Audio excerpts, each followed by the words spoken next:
Alright, here we go. I keep making these videos and not using my wireless mics, and it feels kind of silly because I'm like, why did I buy these things if I'm not going to use them? But it's just a lot easier to not worry about them than it is to try and be like, I should really figure out what's going on and charge these things and yada yada such and such. So instead, I just won't. I've been using the camera audio for a while now, and that seems to be doing me just fine. I do need to get a lot better about filming videos on my return trips, as I have continued to not do that, and as such, I'm losing productivity. Doing one video a day is not going to be enough videos when I consider that I need to film 365 days worth of videos. I'm still a healthy month ahead of schedule, which is good. But like if I were to, because now I've effectively caught up with myself just about. That was the one good thing, well, not the one good thing, but that was one of the good things I got out of May, is I was able to catch up with my uploads, which then means that I am able to, I'm able to kind of gauge where I stand. And so each week I should have 10 videos, and that should keep me more than ahead of schedule. I think my breakfast, my lunch bowls are rattling or something, but and that should keep me well enough ahead of schedule that I am able to maintain my goal. But like right now, it looks like I probably won't be done with this project until November, and as dreadful as that seems, it at least means that I would still be able to say that I got the project done. Whatever became of it or whatever becomes of it, I don't know. But I can at least say that that's something that I did, that I released a video a day for 365 days the year of 2024, and I can use that however I need to. And then from there, I will probably keep this going, only because it's not so intrusive that I hate doing it. I certainly wish that it were a little bit better received and a little more popular, but to stop doing it just because I reached my goal seems silly as well. As I've said before multiple times, growth on the internet takes time, and to just say after a year of uploads that I'm done means that I didn't really give it the proper amount of time to kind of take off. But that is not at all what I sat down here to talk to you all about. I instead wanted to talk to you all about this kind of theory that I came up with at work with a gentleman who's working with us right now. And we were talking about interesting theories on humanity and society and all of these things. And I got to thinking about the domestication of an animal. A domesticated animal is essentially an animal that once thrived in the wild and is now dependent on human care in order to survive. Now, granted, you can take a domesticated cat and or dog and throw them out into the wild, and they will probably make a solid attempt at it, but I think the odds of them making it are less than a cat or a dog that's been wild and feral the entire time that they've existed. And it's just a different environment that you grow them up in, and it changes kind of the outlook that they have. And so with that being said, if a domesticated animal is an animal that once thrived in its environment that is now reliant on something, could one make the argument that humanity will someday be domesticated to AI or technology, so to speak? The person I was speaking with was talking about a theory that he had read that said that this generation coming up, and any generation, it will be the first generation that's like losing intelligence to AI. And I mean, that's honestly a scary thought, to think that we're actively raising generations that will be less intelligent than the technologies that run us.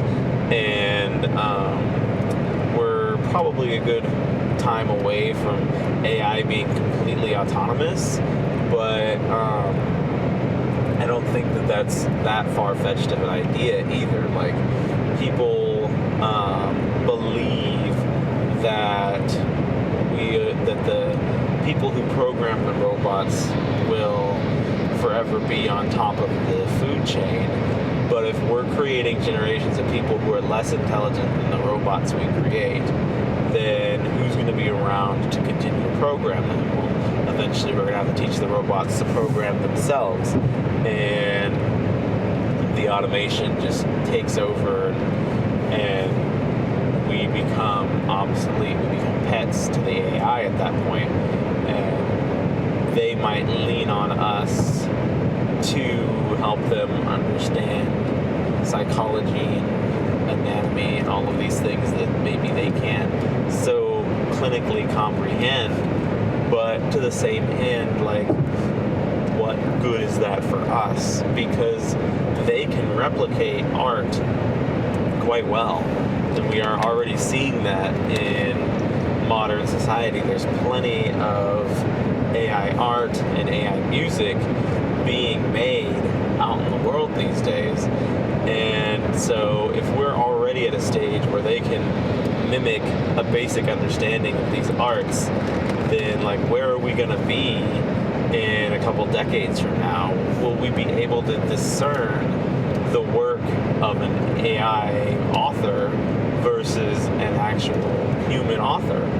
And that's honestly a pretty frightening thought. Like, people have always thought that it was the workforce that automation and AIs were going to attack and destroy, but it seems like it's our entertainment, it's our art forms, it's those sorts of things that they will instead have their hands on. And it's unfortunate. I'm sure there will be pockets of people who refuse to partake in the AI entertainment, if you will, but like, those pockets of people I don't think will be the majority. The majority of people move with the flow. They go with the flow, and they go with what is easy. And if the world is making it easy for you to consume AI content, then that is the content that they will consume. And as long as people are unbothered or could care less or don't want to take the extra effort into consuming human media, then that's just how that cookie is going to crumble. And I saw it was a meme, and it was taken to be funny, but it really does have a very deep and rich kind of meaning when you think about it beyond its surface level. This lady posted something on X or Twitter or whatever you want to call it, and she said, I want AI to be able to do my laundry and clean my dishes. That way, I messed up the phrase. Gosh darn it. I'm gonna start over. I want AI to be able to clean my dishes and do my laundry so that I have more time to paint my pictures and to write my stories. I do not want AI to paint my pictures and write my stories so that I have more time to do my laundry and clean my dishes. And I think that is a very valuable perspective to have. We don't live in a world right now where AI technology can be leveraged to that extent yet, but we have found a way to leverage it for all of these creative aspirations. And creative people are really feeling the sting these days, where it's like, it's hard enough as a creative to find your corner, to reach your corner of the world, and to stick out and to be noticed and to be appreciated for your creativity. You add AI to the mix of competition, it just makes it tenfold, and it's even more frustrating for the artist because it's like, well, now I'm competing with people who aren't even people who are just programming AI. They say, I want you to observe the TV show Friends and then write a 22 episode season about a similar show with the different cast of characters, and it's set in the medieval times, and it'll poop something out for you. You have to read through it and do some edits and then move on with your life, and it's just not a real way for writing to exist if you want it to truly examine something or to be an expression of an individual. And so it's very unfortunate that that is a reality that we're going around and coming to terms with. It's wild that we can sooner have AI leverage our creative aspects than we can our more practical aspects. And that's not to say that there hasn't been some major, there hasn't been some major advancements in the technology here recently. In a practical sense, they're talking about using giant 3D printers to literally print houses, and I feel like that's fascinating technology.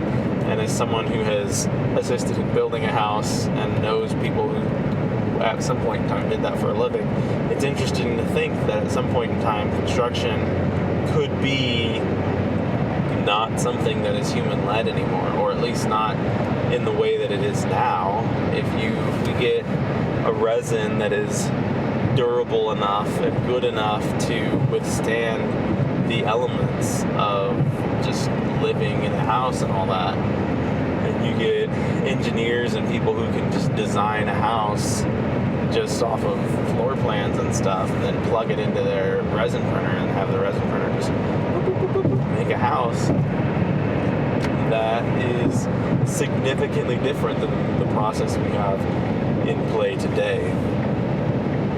And it's wild to think about it. And I said it before in another video that I recorded out in the forest, which I feel like those videos did not turn out very well. But we are living in the future, and it's not just like the future that we envisioned in whatever time frame. It is the future that like has been envisioned since like the 50s, and we are starting to get there, and the things that we're able to do and accomplish. And it's wild to watch the future shape out, because like there is an influx of physical brick and mortar stores, regardless of the service, regardless of what they do, that are going belly up. And it's sad to see, and it's unfortunate, but I think we will reach a point where we are no longer shopping in a store. All storefronts will be warehouses to keep stock. Like, you have to keep your stock somewhere. You can't keep your stock on the internet. And so the stock will be housed in the storefront. And then from there, you will stock is housed in the storefront, and you'll just order your stuff and they'll deliver it to you, or you drive over there to pick it up. But people won't be in stores anymore. I think about like local hardware stores, Home Depot, Lowe's, wherever you go, and those places nowadays are locked up like Fort Knox. They have padlocked gates over most everything that's worth more than $1, and you have to ask an associate to help you get the item. But like, if it were exclusive and no one was actually allowed in, and the building was just used to house the stock, then the only people coming in and out of that building would be your own employees. And in theory, your risk for theft would be greatly decreased, because it's a lot easier to keep tabs on your employees than it would be to keep tabs on an infinite amount of customers. And so it's a wild theory, and it's drastically different than the world we're living in right now, but it's something else that's interesting to think about and interesting to understand. And as we leverage AI technology, how does that affect it as well? You get an automated ordering system where you tell AI that you want to have 6 eggs in your pantry at any given point in time, and when you get down to 4 eggs in your pantry, it reorders a dozen or whatever, and you're just automatically getting the stuff in that you need or that you want, and you are effectively at that point domesticated to the AI. And this idea that, like, where do we fall in the working world at that point? Because if we don't, there's got to be some way, obviously, for finances to still exist, and people are going to have to pay for the robots that they own or AIs that they leverage. And so how exactly does all that factor into any of this as well? And because a lot of people will theorize that we're moving towards a society where we are not working and we're allowed to do other things. But it's kind of like, what other things are we going to do? Like, I don't have a problem with not having to work, but I do have my concerns about, like, what that would look like. Like, if I were allowed to just not work and do whatever the heck I wanted to, sure, but you'd be on a fixed income, and you would have to, like, there'd have to be some sort of thing for people to do. I don't know. It's an interesting and wild future to think about. I don't know that maybe when I'm elderly it'll be a reality, but even that seems rather far-fetched. It's fun to theorize and to exercise one's imagination on these things and be like, but what if, and what if this, and what if that? And so we'll see what happens there, and whether or not what we're getting is what we want. But however it pans out, I'm excited for it, and I hope that, well, I don't know if I would say that I'm excited for it. I get caught up in saying these default things because I'm just, like, driving and not fully engaged in this conversation. It's an interesting thing to theorize on. It's interesting to see how it will evolve. Let's go with that. I don't know if excitement's the right word. At any rate, I appreciate you stopping by. I hope you have a wonderful day. I'm going to work on doing the same.